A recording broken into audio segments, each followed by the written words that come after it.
Entonces, vamos a comenzar con el curso del día de hoy acerca de las competencias del técnico de enfermería, tanto en la unidad de cuidados intensivos como en lo que es cuidados paliativos del paciente crítico en UCI. ¿Ok? Principalmente vamos a expresar lo que es el temario, el rol y profesional del técnico en enfermería en UCI y cuidados paliativos como punto número 1. Como punto número 2 vamos a estar hablando acerca de las competencias clínicas esenciales en cuanto al área UCI.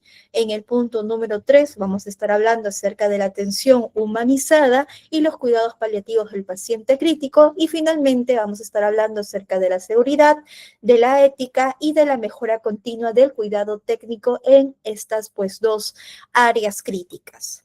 ¿Ok? Entonces vamos a comenzar primeramente con lo que es el rol y perfil profesional de técnico en enfermería en UCI y lo que es cuidados paliativos. ¿Ok?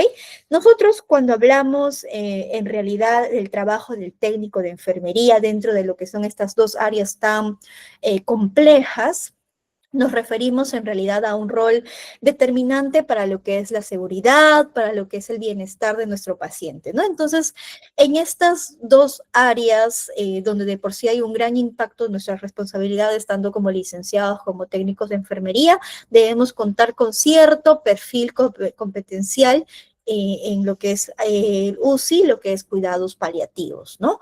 ¿Ok? Entonces, en el primer aspecto que debemos tener en claro es el conjunto de capacidades esenciales que pues forman al perfil profesional, ¿no? Que pues debe desempeñarse primeramente con lo que es nuestro monitoreo de signos vitales pues complejos, ¿no? Este perfil pues integra en realidad no solo la parte técnica, también integra lo que es asistencial, la ética, la educativa y la interdisciplinaria, ¿no?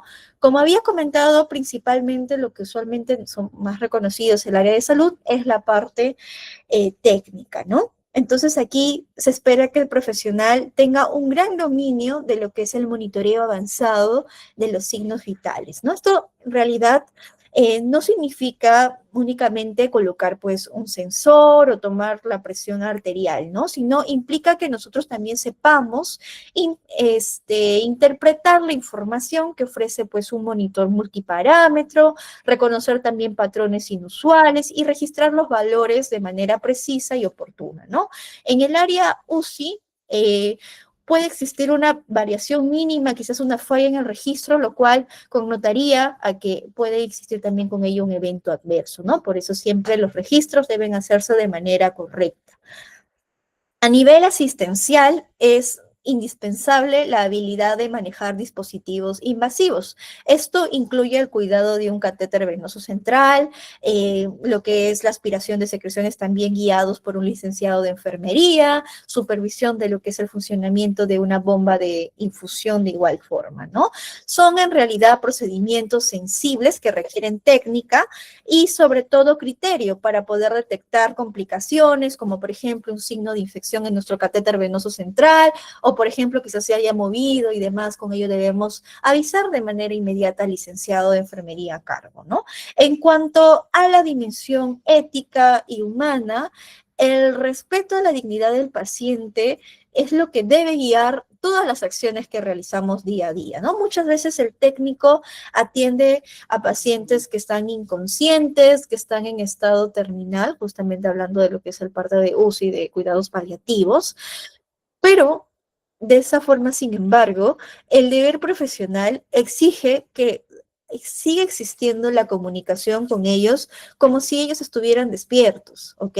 Un ejemplo sencillo, pero fundamental, es avisar al paciente antes de que yo lo mueva, antes de que yo comience una intervención y preservar su pudor en todo momento, o sea, porque está en estado vegetativo no significa que yo lo voy a poder desnudar, etcétera, ¿no? Siempre hay que demostrar la integridad como si es que él estuviera pues consciente, ¿ok?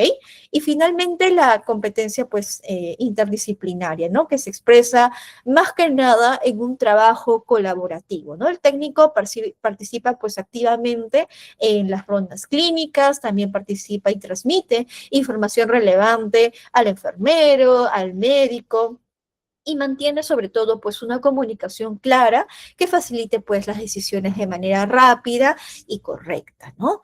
Y sobre todo la educación. Muchas veces el médico puede referirse a ciertos procedimientos, a cierta administración de medicamentos hacia el familiar o hacia el mismo paciente. Nuestro rol como enfermeros, en el caso de ahí técnicos de enfermería, de igual forma también es educarlos nuevamente hasta que el paciente, hasta que el familiar pueda comprender cómo se debe llevar una correcta administración de medicamentos, ¿no?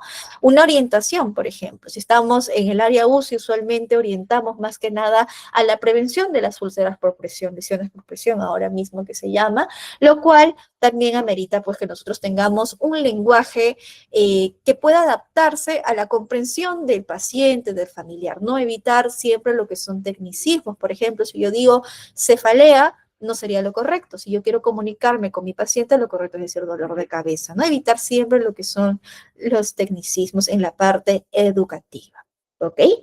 También con ello, las responsabilidades pues, del técnico de enfermería en áreas críticas no solo se basan pues, en estas buenas prácticas, sino también en normas ya instaladas, oficiales, ¿no? La resolución ministerial, la que conocemos 546 del 2011, establece con claridad las funciones que corresponden al técnico de enfermería en estas áreas.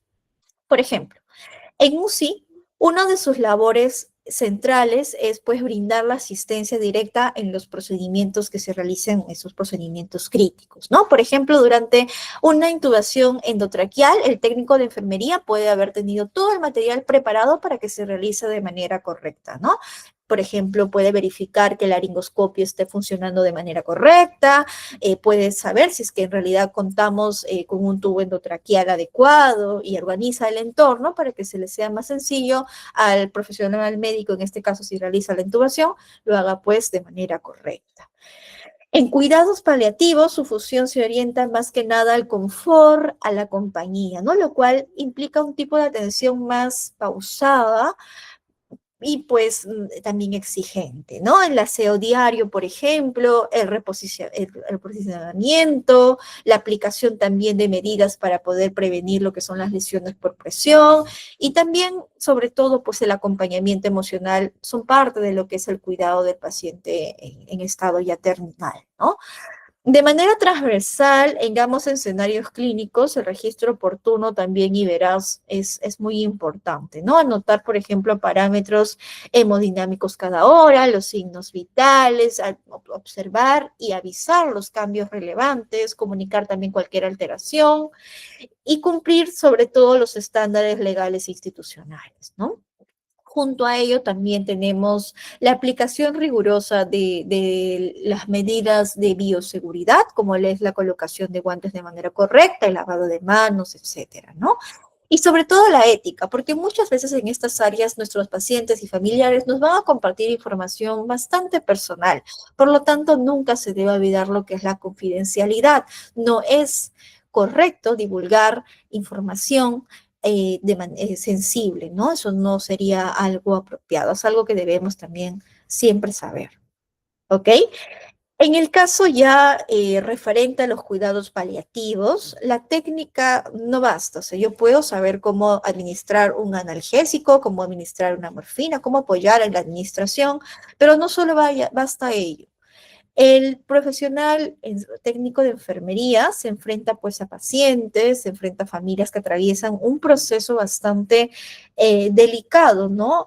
Aunque no siempre lo haga pues con palabras directas, se debe brindar el apoyo quizás con un abrazo, quizás tocándole la mano, brindándole un gesto de apoyo, ¿no?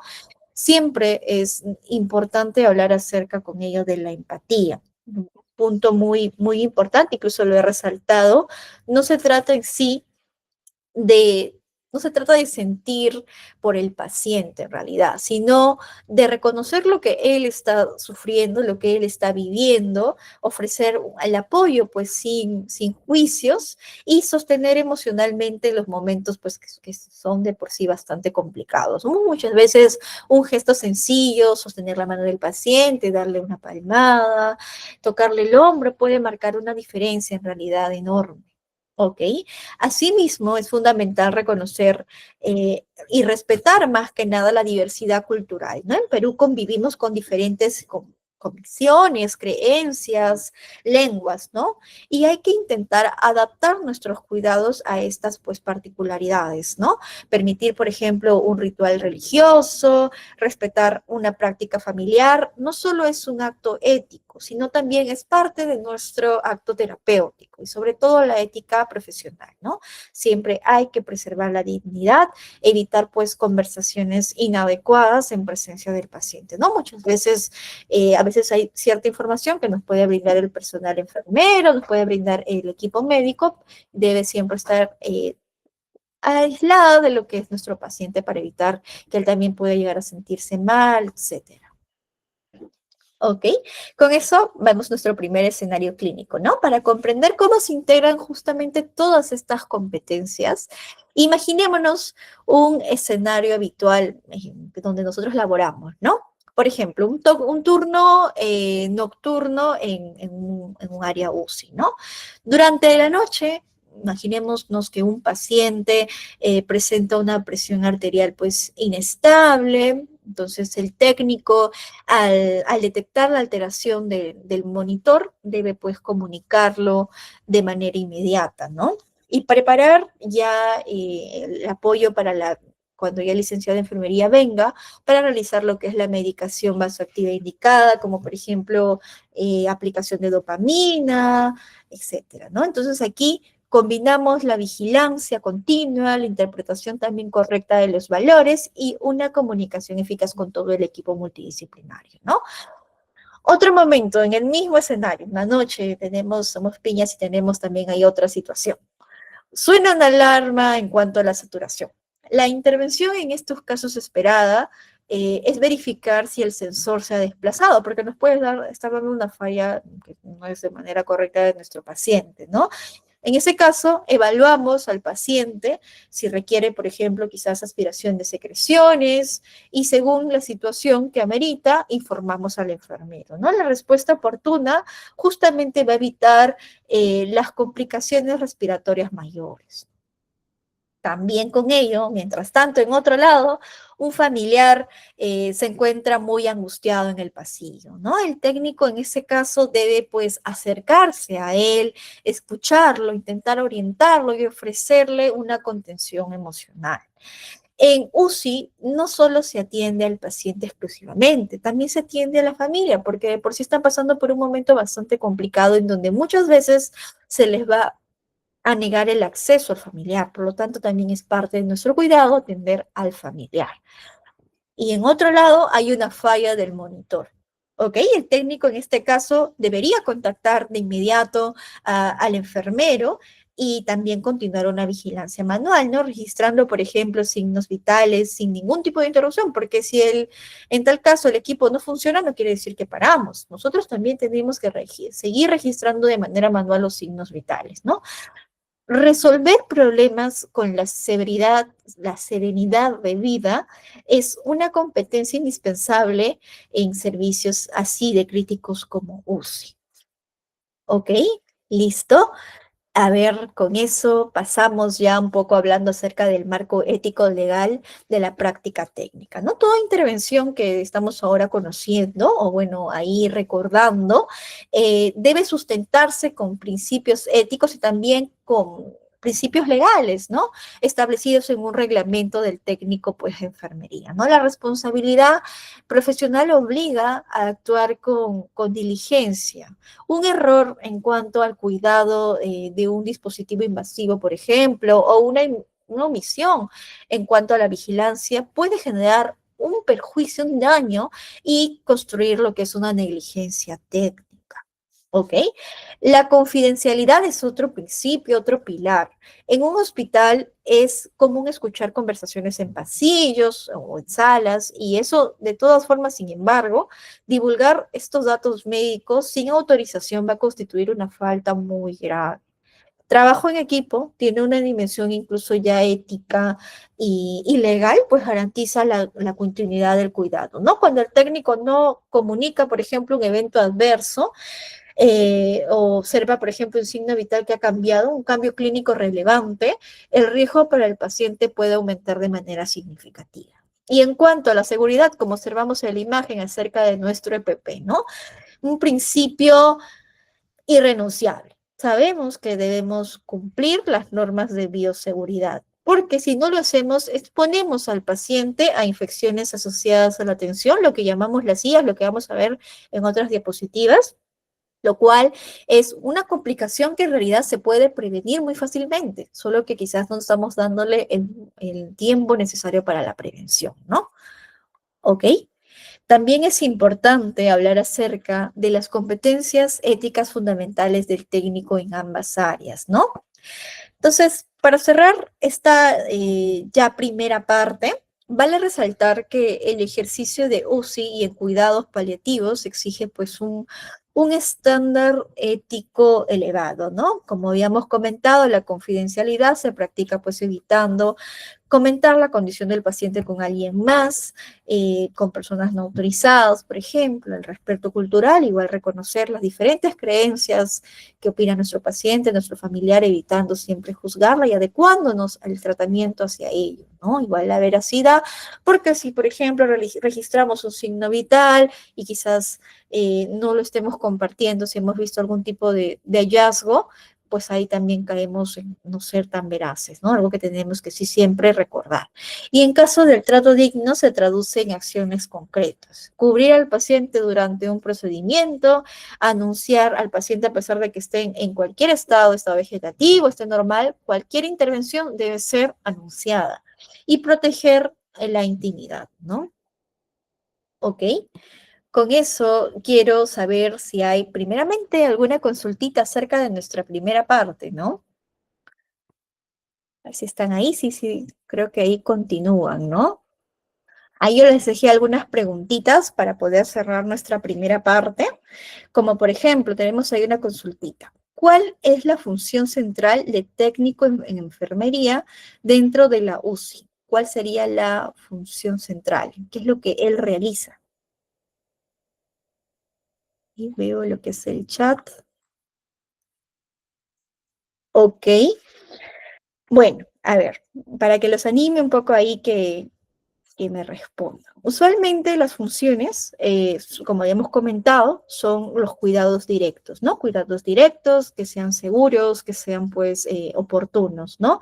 Apoyando, por ejemplo, con la monitorización de los signos vitales, la higiene, el confort, la movilización, la asistencia en cuanto a lo que son procedimientos invasivos, siempre bajo supervisión del profesional de enfermería, ¿no? Eso sería lo adecuado. Otra consultita dice, ¿por qué es indispensable el enfoque humano en cuidados paliativos para el técnico de enfermería? ¿Por qué sería indispensable? La humanización, ¿no? Porque justamente permite mantener pues la dignidad del paciente, ¿no? De esta forma eh, reduce el sufrimiento, mejora también la adherencia al tratamiento, favorece la confianza de la familia con nosotros como sistema de salud, ¿no? Siendo esta área tan estresante, tanto como UCI y cuidados paliativos, siendo tan agobiante, desarrollan esa confianza. ¿Y qué diferencia a el perfil técnico en áreas críticas respecto a otras áreas? ¿Qué distinguen al técnico de enfermería que trabaja en áreas críticas? En estas áreas, el técnico de enfermería tiene un alto nivel de responsabilidad en realidad, ¿no? Tiene una capacidad para trabajar bajo presión, domina también lo que son los distintos protocolos, hay una comunicación efectiva tanto con el personal de enfermería y demás, como también, por ejemplo, con lo que es el familiar, el paciente, ¿no? Y sobre todo tiene un compromiso en cuanto a la seguridad del paciente, ¿no? ¿Ok?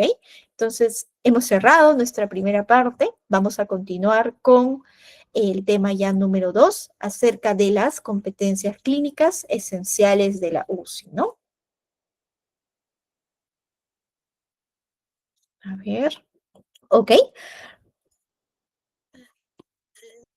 Sí, pueden observar, ok, sí está bien. Listo. Entonces, en la unidad de cuidados intensivos, el técnico de enfermería asume responsabilidades que sostienen pues la estabilidad del paciente crítico minuto a minuto, ¿no? Su labor entonces se centra en el soporte vital, una vigilancia continua, una asistencia pues directa, ¿no? Siempre en coordinación con la enfermera responsable y con el equipo médico en total, ¿no? Entonces, en este entorno, cada acción debe ejecutarse bajo ya estándares conocidos, rigurosos en cuanto a lo que es, por ejemplo, bioseguridad y también esa precisión técnica que hay que siempre tener, ¿no? Porque cualquier error puede desencadenar en complicaciones mucho más graves. Entonces, esta parte vamos aquí a profundizar justamente las competencias clínicas que permiten al técnico actuar con seguridad, con eficiencia, con criterio sobre todo, ¿no? Tenemos aquí los procedimientos críticos y responsabilidad técnica, ¿no? El día a día en la UCI, el técnico de por sí participa en una variedad de procedimientos esenciales, ¿no? Uno de los más frecuentes es la aspiración de secreciones. Aquí, en realidad, lo realiza de la mano con el licenciado de enfermería, y la meta es mantener la vía aérea permeable y evitar esos episodios de hipoxia, ¿no? Cuando vemos el saturómetro, vemos que la saturación está muy baja, puede ser quizás porque se está acumulando muchas secreciones, ¿no? Para lograrlo, va a requerir que el técnico de enfermería domine la técnica estéril, prepare adecuadamente el equipo y registre el procedimiento inmediatamente después, ¿no? Aunque puede ser en realidad en la parte de uso una actividad bastante cotidiana, porque muchos de nuestros pacientes van a estar en ventiladores mecánicos, van a estar con traqueostomías, lo cual requiere que la aspiración sea al menos 2, 3, 4 veces al día, por lo tanto es algo que sí debemos estar muy capacitados, ¿no? Hay que recordar nuevamente aplicar una técnica séptica, lo que implica colocarse los guantes estériles, todo hacerlo de manera limpia, porque eso se introduce, muchas veces cuando es traqueotomía se introduce, y si es que no lo hago de manera correcta, puedo generar ahí complicaciones, sepsis y ya cosas mucho más graves, ¿no? Otra responsabilidad importante es el control de drenajes. En pacientes postquirúrgicos o con lesiones ya torácicas, los drenajes pueden eliminar líquidos, pueden eliminar sangre, pueden eliminar aire, ¿no? Si bien el técnico no debe manipularlos sin una indicación de vida, sí tiene el deber de vigilar la permeabilidad del sistema, observar el volumen drenado y reportar cualquier cambio sospechoso sobre todo, ¿no? Como por ejemplo un aumento rápido del sangrado o ya la ausencia de drenaje, ¿no? Como vemos en la imagen, otra responsabilidad es los cambios posturales, ¿no? Forman parte del cuidado básico, pero en UCI van a requerir aquí, adquieren en realidad un rol protector contra lo que son las lesiones por presión y complicaciones respiratorias. Así que lo correcto es realizarlo cada 2 horas en realidad, eso sería lo correcto, realizarlo cada 2 horas, coordinando con el equipo, y asegurando más que nada el cuidado de sondas, de catéteres, de cables, para poder contribuir a la integridad cutánea, ¿no? Porque, por ejemplo, puede existir una fricción con algún tipo de cable y demás, y eso puede generar una lesión por presión. Por lo tanto, siempre hay que ser bastante observadores en esa área, ¿ok? En cuanto al el cuidado de la higiene y el confort, demandan habilidades también clínicas, ¿no? Mantener la piel limpia, íntegra, evaluar también la tolerancia del paciente y adaptar el procedimiento según su estabilidad hemodinámica, favorece justamente tanto el bienestar como la prevención de las complicaciones, como por ejemplo las lesiones por presión, ¿no? Y finalmente el técnico debe garantizar la reposición de insumos estériles antes de cada turno, ¿no? Un carro de paro, por ejemplo, que esté muy incompleto o un set de aspiración que no tenga los repuestos correctos. Imagínense, por ejemplo, si mi paciente se está ahogando, tiene un gran cúmulo de secreciones y no cuento al lado con mi aspirador, no cuento al lado con mis guantes estériles, ¿cómo voy a poder brindar el correcto servicio? Entonces, para ello también debe existir esa reposición de insumos. Si yo lo utilizo, debo estar ahí checando nuevamente, reponiéndolo para, pues, en una emergencia, simplemente cogerlo, ¿no? De manera correcta.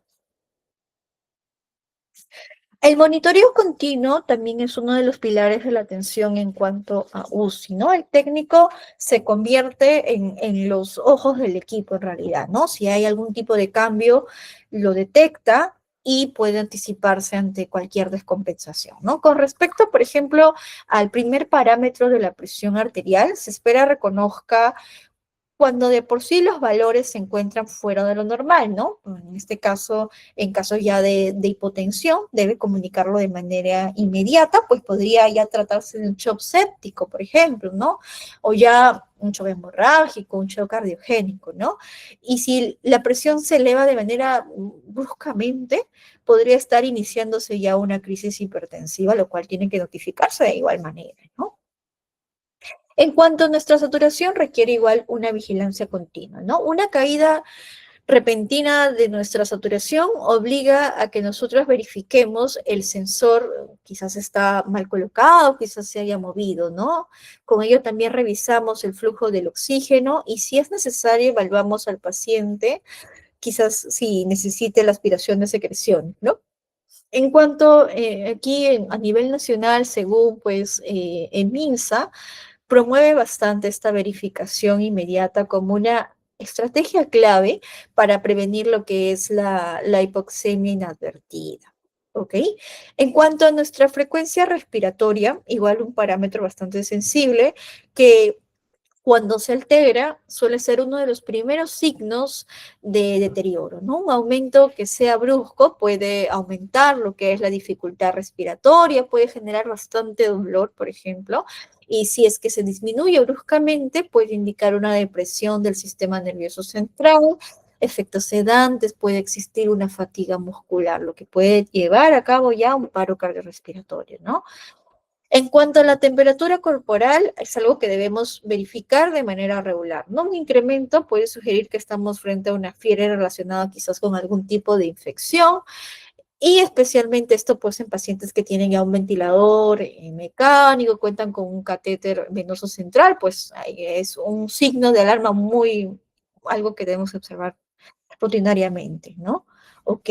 Y si presenta una hipotermia, o sea, una temperatura baja, puede ser un signo de shock, puede ser un signo de sepsis, ya muy avanzada en realidad. La diuresis es también igualmente crítica. Registrar la eliminación urinaria hora a hora permite detectar justamente de manera rápida un fallo renal agudo, ¿no? Sabemos que un valor inferior a 0.5 ml debe reportarse de manera inmediata.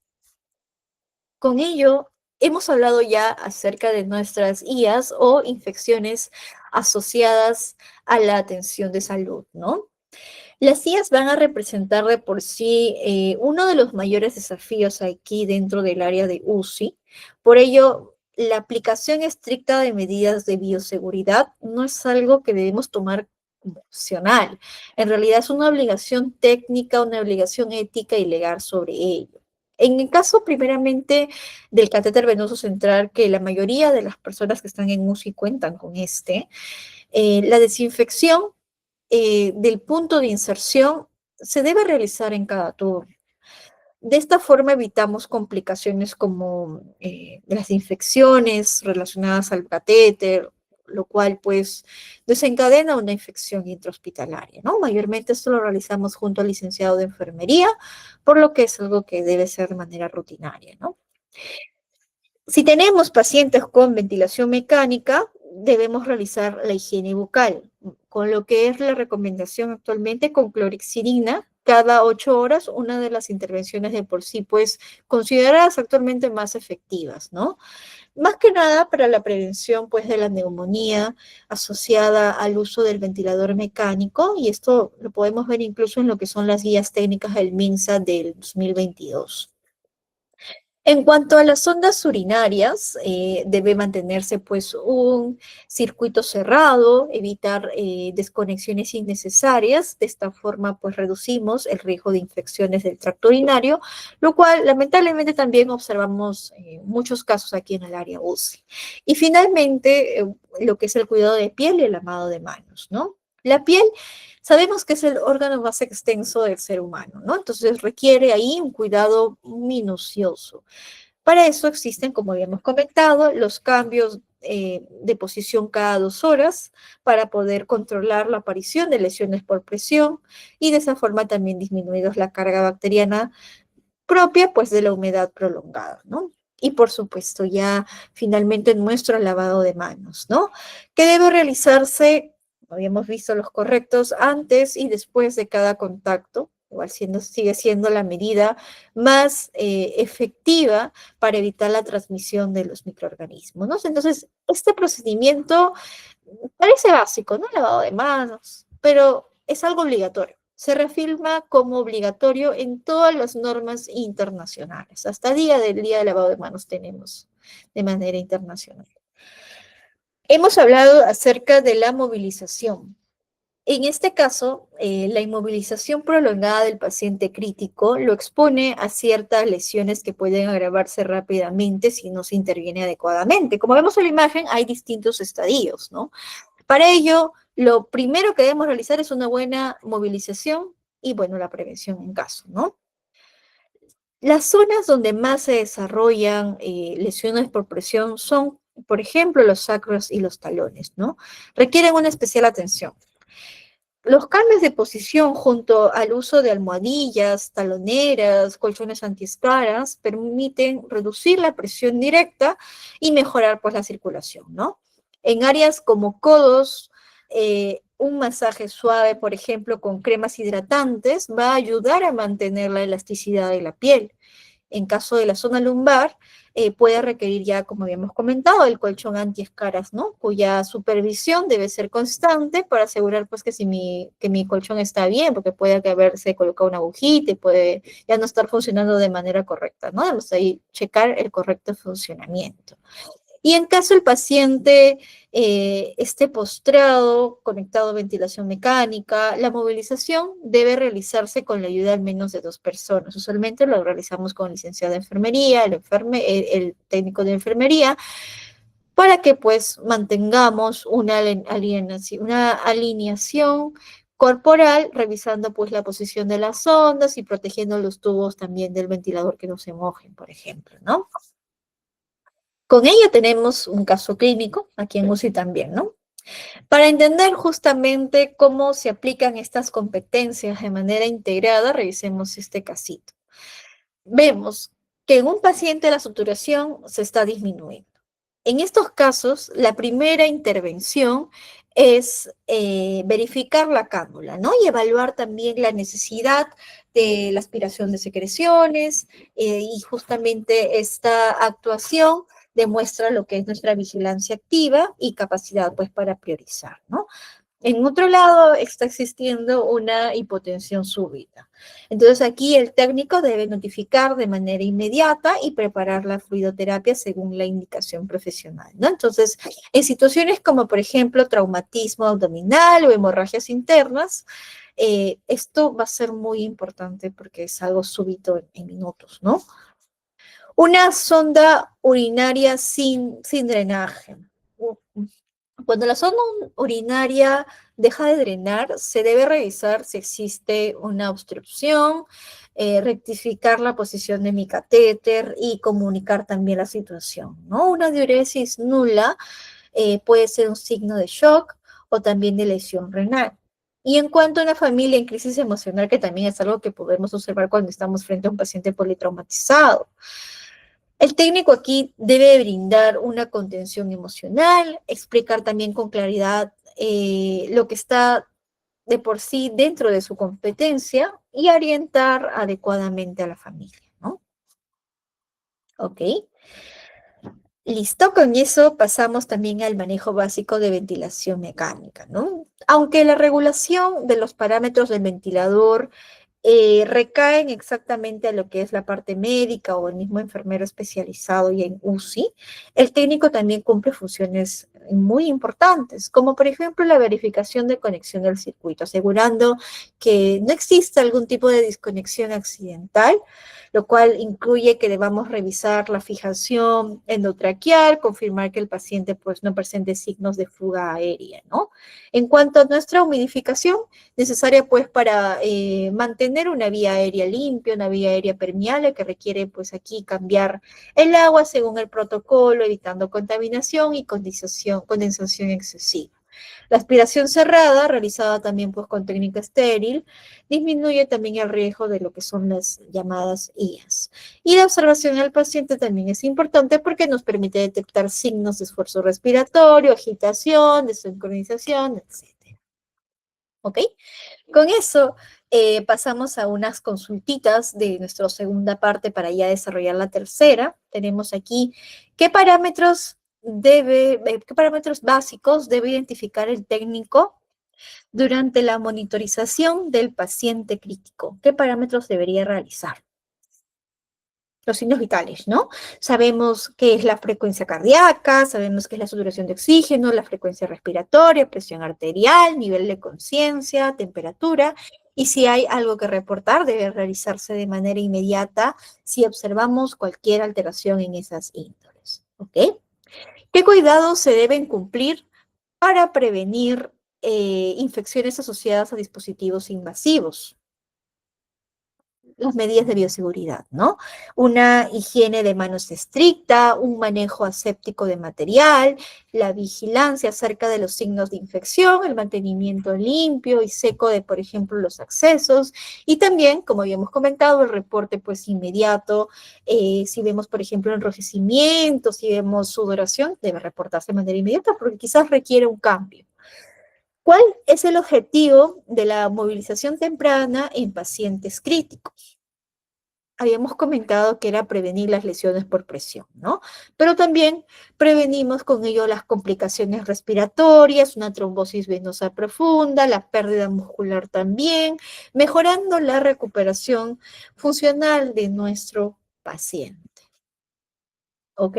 Con eso pasamos ya a nuestra, tercera parte acerca de la atención humanizada y los cuidados, y ya hablando ya más acerca de lo que son los cuidados paliativos, ¿no?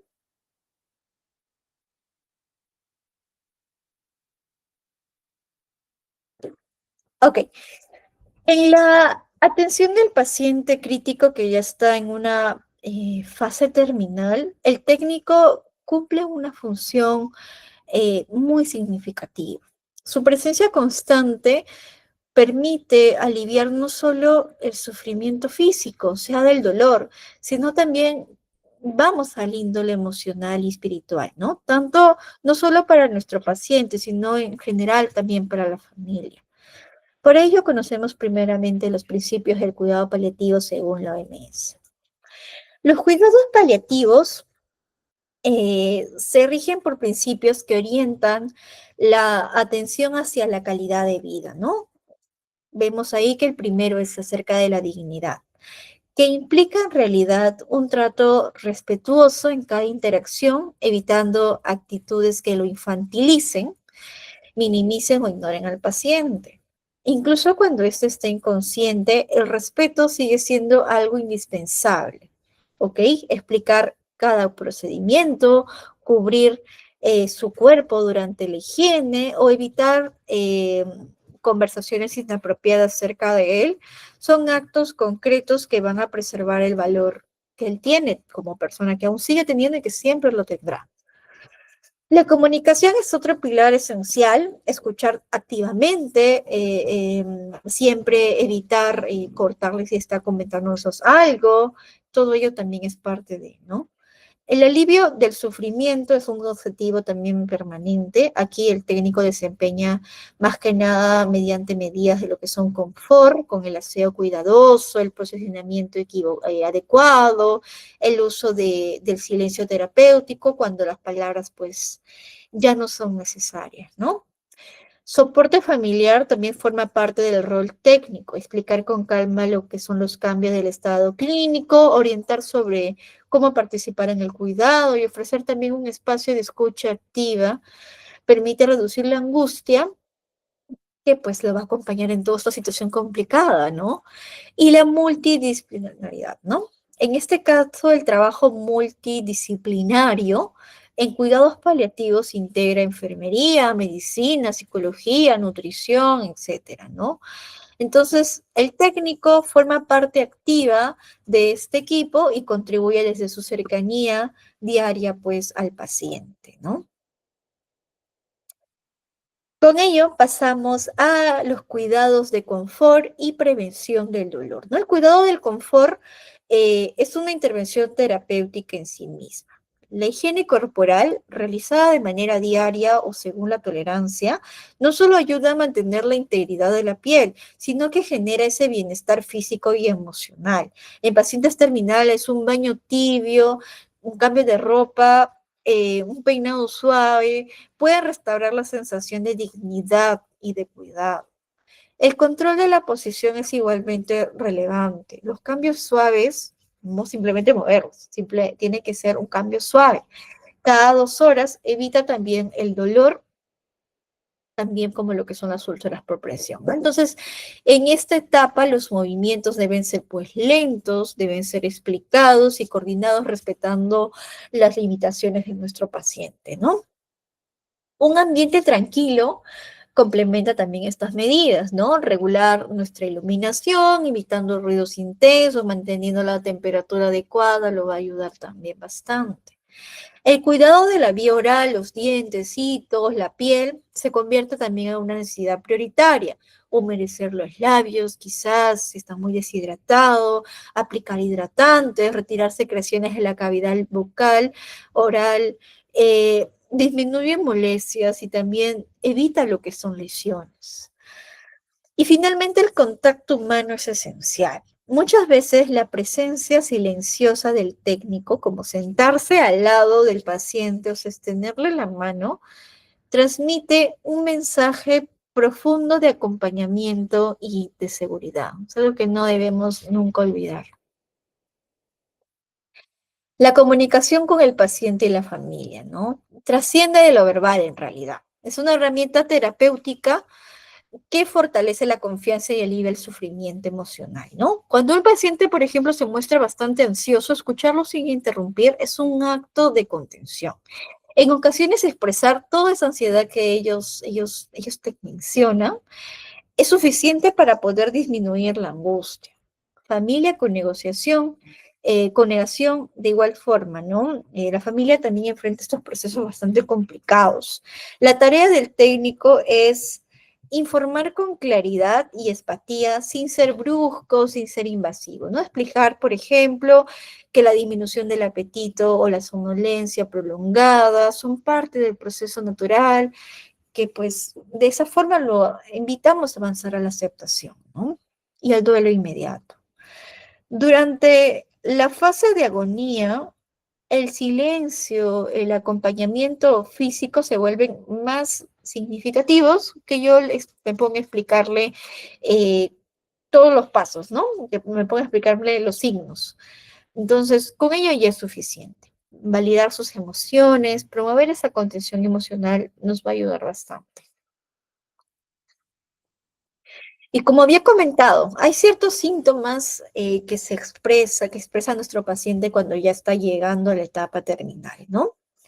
Aunque la administración de medicamentos corresponde pues al profesional responsable, el técnico tiene todavía aquí un papel muy crucial en la observación, en la identificación y en el alivio de los síntomas, ¿no? Por ejemplo, en el caso del dolor, una vigilancia constante de la respuesta es indispensable, es indispensable. Y, por ejemplo, si el paciente continúa con gestos de dolor o inquietud, debe informarse pues de inmediato para poder ajustar el tratamiento, ¿no? En el caso de la disnea, colocar al paciente en semifowler facilita la expansión pulmonar, ¿no? El uso de lo que es oxígeno, la calma del ambiente, complementan esta intervención. En caso de las náuseas, pueden ser mitigadas con una higiene oral adecuada, un cambio de posición, un espacio fresco, ¿no? Si persisten, el reporte oportuno permite pues evaluar otras medidas. Para la ansiedad, un ambiente tranquilo, la compañía y la comunicación terapéutica ofrecen un alivio perceptible. Y en cuanto a las secreciones, si suelen ser excesivas, van a sentir bastante incomodidad nuestros pacientes.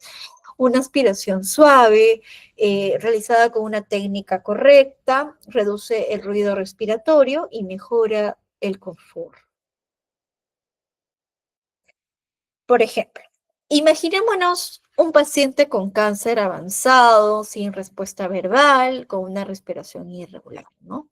En este tipo de situaciones, la intervención se orienta hacia mantener la higiene, la comunidad, la comodidad, la dignidad, ¿no? Aunque no responda, explicar lo que se está realizando y moverlo con delicadeza es algo que debe ser siempre, es fundamental. Si la familia solicita reanimación, pese a existir una indicación médica formal de no hacerlo, el técnico debe explicar la situación con respeto, aclarar que se siguen decisiones previamente discutidas por el equipo y evitar confrontaciones. Este es un momento donde una ética y la comunicación se entrelazan estrechamente, ¿no?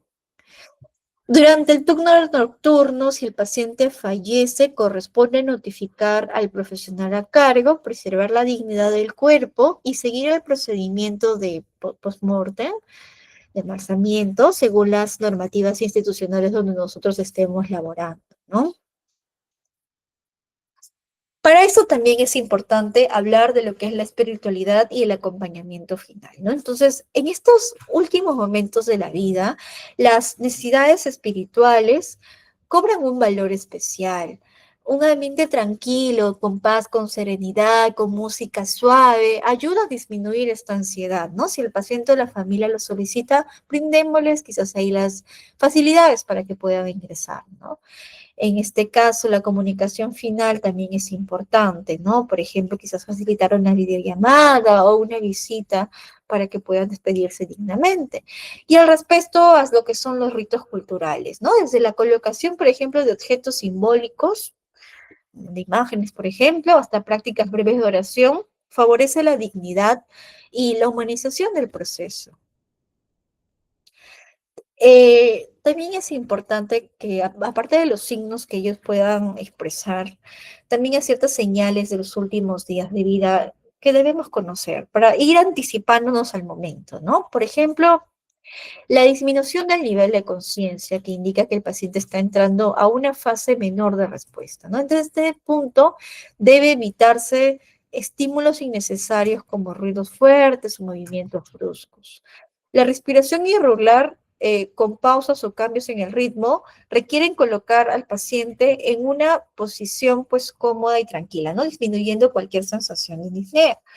La frialdad distal también es algo que observamos, frialdad en manos, frialdad en pies, así que debemos abrigarle suavemente, procurar el bienestar, ¿no? Y la escasa ingesta, ¿no? Es importante no forzar alimentos, no forzar líquidos, manteniendo solo pequeñas medidas de hidratación oral si el paciente aún lo tolera, ¿no? Entonces, comprender estos aspectos humanísticos y fisiológicos permiten brindar ese cuidado integral y respetuoso en la etapa final de la vida, ¿no? Ok, acá tenemos algunas consultitas para cerrar nuestra tercera parte. ¿Qué debe priorizar el técnico en la comunicación con pacientes en estado crítico? ¿Qué es lo que debería realizar? Un trato calmado, ¿no? Un trato calmado, explicando cada procedimiento, asegurando pues que el paciente, aún sedado o con poca conciencia, comprenda y reciba un trato digno, ¿no? ¿Cuál es el principio esencial del cuidado paliativo? alivia el sufrimiento, ¿no? Aliviar el sufrimiento, mejora la calidad de vida del paciente, de la familia, priorizando más que nada el control de síntomas y el confort por encima del tratamiento curativo, ¿no? ¿Y qué intervenciones básicas puede realizar el técnico para el control del dolor y el confort? Cambios de posición, una higiene adecuada, un control de temperatura corporal, la administración de analgésicos, por ejemplo, vía oral bajo indicación y observación de signos de dolor, ¿no? Eso sería. Ahora entramos ya a nuestra última parte del tema acerca de la seguridad ética y la mejora continua del técnico en áreas críticas, ¿no? Para comenzar, revisamos primeramente nuestros protocolos de bioseguridad según MINSA, ¿no? Que son la parte del trabajo seguro. Aunque muchas de estas medidas forman parte de nuestra rutina diaria, vale la pena detenernos a reflexionar su importancia real. Como por ejemplo, el lavado de manos, que se debe realizar antes y después del contacto de nuestro paciente, de su entorno, y es algo que debe hacerse de manera frecuente. El EPP completo y de un correcto uso. En el contexto peruano, especialmente tras la pandemia, la exigencia de la mascarilla, de los guantes, está normada por el MISA y reglamentado en cada institución. Su aplicación eh, reduce lo que son riesgos biológicos y garantiza que el personal técnico mantenga pues un entorno seguro para todos, ¿no? Del mismo modo, la segregación adecuada a lo que son residuos no es solamente una orden administrativa.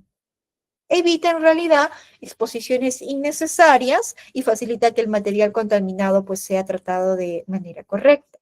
Y en cuanto a la vacunación, una forma de cuidarnos también a nosotros mismos y proteger también evitar una infección cruzada, ¿no?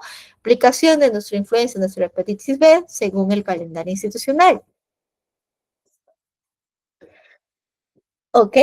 Sin embargo, aún implementando estas medidas, los incidentes pueden ocurrir. Por ello, la gestión de eventos adversos se convierte en el siguiente eje clave para la seguridad institucional. ¿Ok? Cuando hablamos de eventos adversos, no nos referimos solo a situaciones bastante graves. Puede ser quizás una pequeña falla que si se repite, sí puede poner en riesgo la vida de mi paciente, ¿no? Entonces lo importante es detectarlos, documentarlos y comunicar de manera inmediata para que se arregle, ¿no? Un ejemplo común es la desconexión del monitor, que puede ocurrir durante un cambio de posición o al movilizar insumos cerca del paciente. Debe avisarse y registrarse. Medicación errónea que lamentablemente puede ocurrir si el técnico identifica que se ha preparado una dosis incorrecta. Incluso antes de administrarla debe informarla al personal enfermero, personal médico, ¿no? Caída del paciente, igual, aunque en realidad no es tan frecuente en MUSI porque está bien, todo está bien vigilado, pero aún así debe considerarse. Más que nada lo presentamos en traslados, por ejemplo, o movilizaciones mal coordinadas, igual documentarlo de forma completa para evaluar el origen y evitar que vuelva a suceder, ¿no? Y un error en el registro igual también, corregirlo y también comunicarlo, ¿no? Y si queremos minimizar estos eventos adversos, va a ser indispensable asegurar que las competencias técnicas del personal se mantengan sólidas y actualizadas, y aquí entra pues el juego de la evaluación continua, ¿no? La evaluación de competencias es una herramienta que promueve la calidad y la seguridad también de nuestro cuidado, ¿no? Entonces, esta evaluación no debe verse en realidad como un control punitivo, sino como una oportunidad de crecimiento profesional, ¿no? Para ello tenemos en cuanto a la monitorización, un registro pues que sea completo y preciso, una observación directa en caso de los procedimientos asépticos.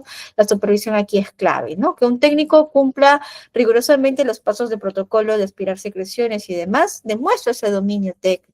La comunicación efectiva, por ejemplo, cuando se realiza una retroalimentación en equipo, y en la ética profesional, el respeto y empatía, ¿no? Lo cual se puede someter a una evaluación 360, lo que puede ahí comentar qué es lo que opinan nuestros pacientes y demás, ¿no? Y el trabajo interdisciplinario, ¿no? Ok. En UCI y en cuidados paliativos, ningún profesional trabaja de manera aislada, todos trabajan en conjunto. Para ello, es necesario que el técnico desempeñe este tipo de funciones de manera correcta, como una buena comunicación, ¿no? Donde de por sí, por medio de reuniones, se va a llevar a cabo una coordinación eficiente, ¿no? En cuanto a la salud mental, igual también sabemos que siendo un personal de salud corremos el riesgo de sufrir algún tipo de síntoma o ya el mismo síndrome de burnout, lo cual también requiere un espacio de descanso para reducir el estrés, ¿no? Las capacitaciones, como el día de hoy están desarrollando una capacitación, ¿no? Lo cual permite que puedan ustedes conocer actualizaciones en cuanto a protocolos que van variando conforme el tiempo. Y el soporte emocional, ¿no? Para poder establecer un clima laboral saludable, ¿no? Por ejemplo, tenemos acá un casito ya para culminar nuestro temita del día de hoy. Los dilemas éticos en realidad no siempre tienen una respuesta inmediata y muchas veces requieren pues una reflexión colectiva. Por ejemplo, cuando un paciente terminal sin familia solicita compañía, la respuesta profesional va más allá de la técnica. Implica reconocer su necesidad de presencia, permanecer al lado en realidad puede ser un acto profundamente ético en realidad, ¿no? Otro caso frecuente es la solicitud de la familia para aplicar también las medidas del equipo médico que ha sido pues considerado, ¿no? Entonces, en estas situaciones, el técnico también pues cumple un rol como un nexo comunicador, una explicación clara, respuestas pues de manera clara, de manera respetuosa, alivia bastante a los familiares, ¿no? Y sostiene pues decisiones clínicas basadas en la evidencia. Y también es importante considerar la confidencialidad. Comentarios inapropiados sobre el estado de un paciente, incluso entre colegas, vulneran la intimidad de este, ¿no? Por lo tanto, es inadecuado nosotros realizarlo, ¿no? Así que hay que llamar a la reflexión personal, ¿no? ¿Ok? ¿Listo? Con ello, para fortalecer un poco más nuestra seguridad institucional, vamos a hablar ya para finalizar acerca de la matriz de riesgos en UCI, ¿no? La matriz de riesgo nos va a permitir identificar escenarios que puedan generar un daño significativo si no se gestionan a tiempo. Por ejemplo, una desconexión accidental, sobre todo en pacientes que requieren múltiples líneas, implementan aquí pues una doble fijación que va a disminuir nuestro riesgo, ¿no? Las caídas del paciente, aunque poco probables en cama UCI, pueden ocurrir durante las movilizaciones. Mantener las barandas elevadas, pues disminuye nuestro riesgo. Un error en registro igual a una probabilidad media o impacto medio, lo que va a determinar una revisión de nuestro equipo, ¿no? Y en cuanto a nuestra bioseguridad, una probabilidad alta en realidad, como el impacto, cumplir aquí pues estrictamente el uso de nuestro EPP, ¿no? Permite pues cortar la cadena de transmisión y protege tanto al personal como al paciente. Y en cuanto a la identificación de estos riesgos, se hace evidente que la mejora continua no es opcional, ¿no? Sino una responsabilidad también profesional. Cuando participamos en auditorías, por ejemplo, ¿no? Implica entregar registros completos, registros organizados, lo que a su vez también mejora la trazabilidad clínica. Cuando reportes de incidentes debe realizarse igual para mantener la seguridad. El trabajo debe ser colaborativo con todo el personal multidisciplinario que va a estar dentro de estas dos áreas. Y la capacitación, como habíamos comentado, que el día de hoy están realizando, importante para actualizarnos de manera profesional. ¿Ok? Últimas consultitas. ¿Por qué la bioseguridad es un elemento obligatorio en estas áreas críticas?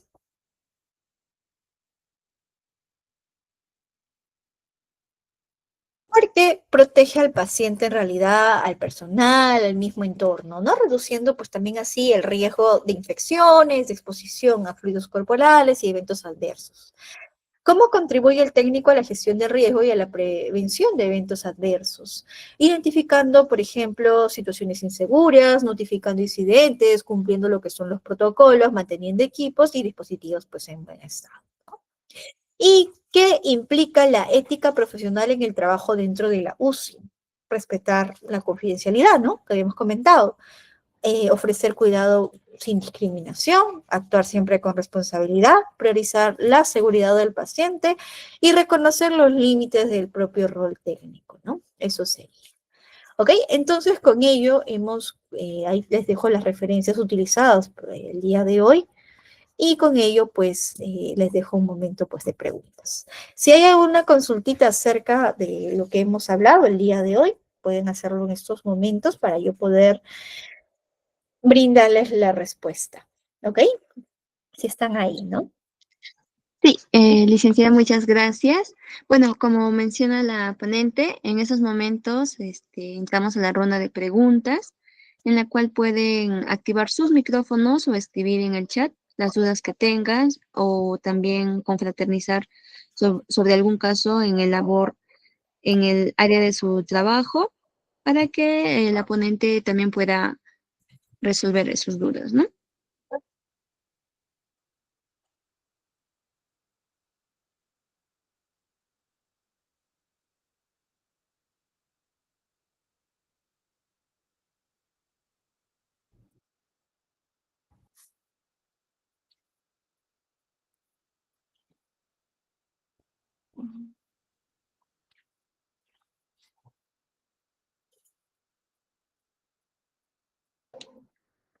Bueno, al parecer no hay más preguntas. En ese caso, agradecemos profundamente la valiosa exposición de la licenciada ponente Paloma Vega por compartir con nosotros su experiencia, conocimientos y reflexiones en torno al curso de hoy, competencias del técnico en enfermería en la unidad de cuidados intensivos y paliativos en pacientes crítico UCI. Asimismo, expresamos nuestro sincero agradecimiento a todos los participantes por su atención, interés y compromiso demostrado durante este evento académico. Les recordamos que aquellas personas que no lograron registrarse a tiempo y desean obtener su certificado de participación, los materiales de la ponencia y la grabación de la sesión, podrán acceder mediante un enlace o también contactarle directamente con la asesora educativa, quien les envió el enlace para el curso de hoy. Entonces, con eso nos despedimos con la esperanza de contar con la presencia de los participantes en futuras actividades de capacitación y crecimiento profesional. Muchas gracias a todos y buenas noches. Muchas gracias. Hasta luego. Que tengan muy buenas noches.